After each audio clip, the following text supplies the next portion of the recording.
perfect branding simply isn't enough anymore to have a successful revenue generation model. If you think about traditional marketing in sales, marketing was responsible for branding and awareness.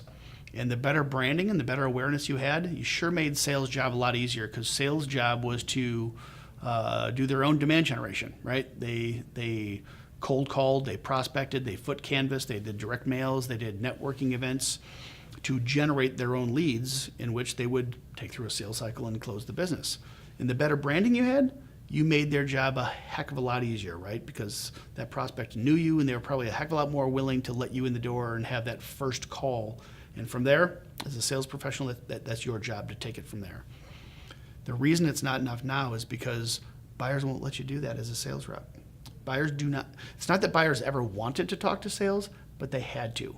If they wanted to know what was going on in the industry, what was going on with your products, and they know you would talk bad about your competitors' products, to get that information, they had to talk to salespeople. They don't have to today, right? It's all on the web, or at least they think it's all on the web, which is the more important thing, because they don't return phone calls, they don't return emails. They do not want to talk to a sales rep because they're going to do all this evaluation on their own online. So what does this have to do with branding? You may have great branding and they're totally aware of who you are and what you represent, what your brand promise is in the marketplace. But if you don't have a mechanism to turn that into leads for prospects who are shopping anonymously without you on the internet, to digitally raise their hand and let your sales team know when they are ready to be contacted, that branding has no ROI because it doesn't turn. So how do you make brand connections if you don't have a brand budget, right?